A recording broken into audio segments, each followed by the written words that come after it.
ഇന്നിപ്പോൾ ഞാൻ മാത്രം വീട്ടിലുള്ളൊരു ദിവസത്തെ കുറച്ച് ഉച്ചയ്ക്കത്തെ വിശേഷങ്ങളാണ്. അപ്പോൾ രാവിലെ എനിക്ക് കുറേ പുറത്ത് പണികളൊക്കെ ഉണ്ടായിരുന്നു. അതിനുശേഷം മീനൊക്കെ മേടിച്ച് കണ്ടിച്ചൊക്കെ കഴുകി വെച്ചിട്ട് ഞാൻ പോയി അങ്ങ് കുളിച്ചു. അപ്പോൾ ഇന്ന് തേങ്ങ അരച്ച് കുടമ്പുളി ഇട്ട് കുറച്ച് അയിലക്കറി വെക്കാമെന്ന് വിചാരിച്ചു. പിന്നെ കുറച്ച് പയറുതോരനും അച്ചാറും ഇതൊക്കെ കൂട്ടിയിട്ട് ഫുഡ് ഉണ്ടാക്കിയാൽ പിന്നെ രാത്രി നമുക്ക് വെറുതെ ഇരിക്കാമല്ലോ. അങ്ങനെ പിന്നെ ഞാൻ മീൻകറി അടുപ്പത്ത് വെച്ചിട്ട് കുറച്ച് തേങ്ങ തിരിങ്ങി പയറിനുള്ള അരപ്പങ്ങ് റെഡിയാക്കി. അപ്പോഴത്തേക്ക് കുറച്ച് പാത്രങ്ങൾ അപ്പോൾ അഴുക്കായതൊക്കെ ഉണ്ടായിരുന്നു. ഇപ്പം തന്നെ കഴുകി എല്ലാം സെറ്റാക്കിയാൽ പിന്നെ വേറെ പണിയൊന്നുമില്ലല്ലോ. നമ്മുടെ കുക്കിങ് കഴിയുമ്പോഴത്തേക്ക് അടുക്കള ഫുള്ള് ക്ലീനാവും. എനിക്ക് അപ്പം ചെയ്തില്ലെങ്കിൽ പിന്നെ ഞാനത് അവിടെ ഇട്ടിരിക്കും. അതുകൊണ്ടാണ് ഞാൻ അപ്പം തന്നെ അതൊക്കെ ചെയ്ത് വെക്കുന്നത്. അതുപോലത്തെ ആരെങ്കിലും ഉണ്ടെങ്കിൽ കമൻറ്റ് ചെയ്യണേ. അപ്പോൾ ആ ഒരു സമയം കൊണ്ട് നമ്മുടെ മീൻകറിയൊക്കെ നന്നായിട്ട് വറ്റി വന്നിട്ടുണ്ട്. അപ്പോൾ നമ്മുടെ ഉപ്പും പുളിയും ഒക്കെ നോക്കിയിട്ടുണ്ട്, എല്ലാം ഓക്കെയാണ്.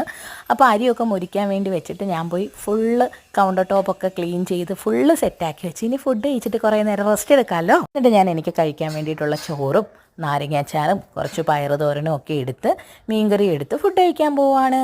അപ്പോൾ അത്രയേ ഉള്ളൂ. അടുത്തൊരു വീഡിയോ ആയിട്ട് കാണുന്നവരെ ടാറ്റാ. വീഡിയോ ഇഷ്ടപ്പെട്ടാൽ ഒന്ന് ലൈക്ക് ചെയ്തേക്കണേ.